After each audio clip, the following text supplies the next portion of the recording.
माघ महामहत्तम दूसरा अध्याय। हरे कृष्णा, राधे राधे। माघ महामहत्तम के प्रथम अध्याय में हमने सुना कि सभी ऋषिगण सूत जी से माघ महत्तम सुनाने की प्रार्थना कर रहे हैं। सूत जी ने माघ महत्तम सुनाते हुए राजा दिलीप का प्रसंग सुनाया, जिसमें राजा दिलीप शिकार ढूंढते हुए एक तपस्वी से मिलते हैं और उनसे माघ मास का महत्तम बताने की प्रार्थना करते हैं। अब आगे राजा के ऐसे वचन सुनकर तपस्वी कहने लगे, हे राजन, भगवान सूर्य बहुत शीघ्र उदय होने वाले हैं, इसलिए यह समय हमारे लिए स्नान का है, कथा का नहीं। सो आप स्नान करके अपने घर को जाओ और अपने गुरु श्री वशिष्ठ जी से इस महत्तम को सुनो। इतना कह के तपस्वी सरोवर में स्नान के लिए चले गए। उनके जाने के बाद राजा भी विधि पूर्वक सरोवर में स्नान करके अपने राज्य को लौट आया और रानीवास में जाकर तपस्वी की सब कथा रानी को सुनाई।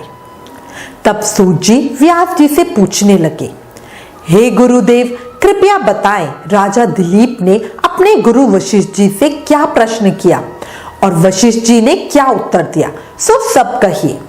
व्यास जी कहने लगे, हे सूत जी, राजा दिलीप ने रात्रि को सुख से सोकर प्रातःकाल अपने गुरु वशिष्ठ जी के पास जाकर उनके चरणों को छूकर प्रणाम करके तपस्वी के बताए हुए प्रश्नों को अति नम्रता से पूछा और बोले, हे गुरु जी, आपने आचार, दंड, नीति, राज्य धर्म तथा चारों वर्णों के चारों आश्रमों की क्रियाओं, दान और उनके विधान, यज्ञ और उनकी विधियां, व्रत, उनकी प्रतिष्ठा तथा भगवान विष्णु की आराधना अनेक प्रकार से तथा विस्तार पूर्वक मुझको बतलाई। अब मैं आपसे माघ मास के स्नान के महत्तम को सुनना चाहता हूँ। सो हे तपोधन, नियम पूर्वक इसकी विधि समझाइए। गुरु वशिष्ठ जी कहने लगे, हे राजन, तुमने दोनों लोकों के कल्याणकारी वनवासी तथा गृहस्थियों के अंतकरण को पवित्र करने वाले माघ मास के स्नान का बहुत सुंदर प्रश्न पूछा है। मैं तुम्हें माघ स्नान का फल बताता हूं, ध्यान पूर्वक सुनो। जो लोग होम, यज्ञ तथा इष्ट पूर्त कर्मों के बिना ही उत्तम गति प्राप्त करना चाहते हैं, वे माघ में प्रातःकाल बाहर के जल में स्नान करें। मकर राशि के सूर्य के आने पर माघ मास में स्नान का फल गौ, भूमि, तिल, वस्त्र, स्वर्ण, अन्न, घोड़ा आदि दानों तथा चंद्रायन और ब्रह्मकूच व्रत आदि से भी अधिक होता है। वैशाख में जल और अन्न का दान उत्तम है। कार्तिक में तपस्या और पूजा की प्रधानता है तथा माघ में जप, होम और दान, ये तीनों बातें विशेष है। जिन लोगों ने माघ में प्रातः स्नान, नाना प्रकार का दान और भगवान विष्णु का स्तोत्र पाठ किया है, वे ही दिव्य धाम में आनंद पूर्वक निवास करते हैं। अपनी किसी प्रिय वस्तु के त्याग और नियमों के पालन से माघ मास में धर्म का पालन होता है। इससे धर्म बढ़ता है और अधर्म की जड़ें कटती हैं। माघ में स्नान करने वाला पुरुष राजा और मुक्ति के मार्ग को जानने वाला होता है। दिव्य दृष्टि वाले महात्माओं ने कहा है, जो मनुष्य माघ मास में सकाम या भगवान के निमित्त नियम पूर्वक माघ मास में स्नान करते हैं, वह अनंत फल वाले होते हैं। उनको शरीर की शुद्धि, प्रीति, ऐश्वर्य तथा चारों प्रकार के फलों की प्राप्ति होती है। अदिति ने 12 वर्ष तक मकर संक्रांति में अन्न त्याग कर स्नान किया। इससे तीनों लोकों को उज्जवल करने वाले 12 पुत्र उत्पन्न हुए। माघ में स्नान करने से ही रोहिणी, सुभागा, अरुंधति दानशीलता हुई और इंद्राणी के समान रूपवती होकर प्रसिद्ध हुई। जो माघ मास में स्नान करते हैं तथा देवताओं के पूजन में तत्पर रहते हैं, उनको सुंदर स्थान, हाथी और घोड़ों की सवारी तथा दान के लिए द्रव्य प्राप्त होता है। अतिथियों से उनका घर भरा रहता है और उनके घर में सदा वेद ध्वनि होती रहती है। वह मनुष्य धन्य है जो माघ मास में स्नान करते हैं, दान देते हैं तथा व्रत और नियमों का पालन करते हैं। अन्य पुण्यों से स्वर्ग में गए हुए मनुष्यों के पुण्य समाप्त होने पर वे वहां से लौट आते हैं, किंतु माघ स्नान करने वाले मानव कभी वहां से लौटकर नहीं आते।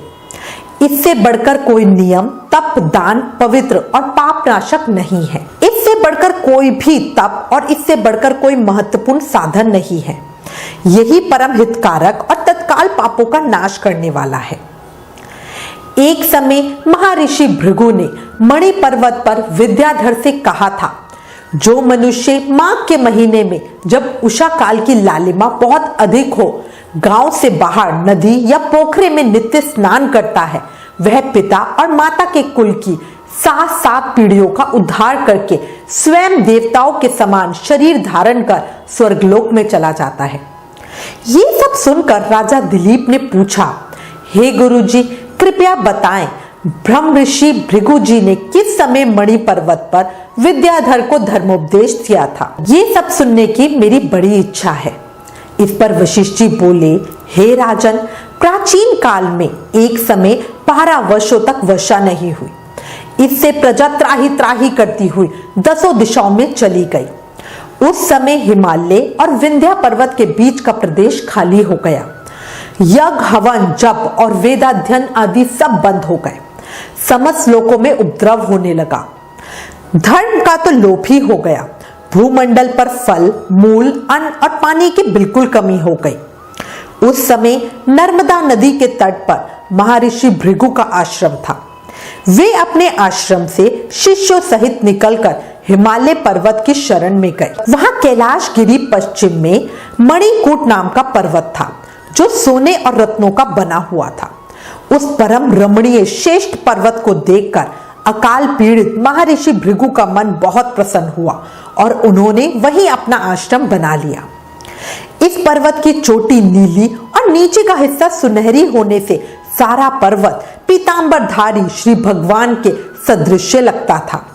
वह पर्वत नीलम, पन्ना, पुखराज तथा इसकी चोटी से निकलती हुई रंग बिरंगी किरणों से इंद्रधनुष के समान प्रतीत होता था। माघ महामहत्तम द्वितीय अध्याय समाप्तम। प्रेम से मन से जाप करते रहो। हरे कृष्ण कृष्ण कृष्ण हरे हरे, हरे राम राम राम हरे हरे। कलयुग केवल नाम आधारा। नाम जाप से ही कृष्ण प्रेम और भक्ति पाई जा सकती है। राधे राधे।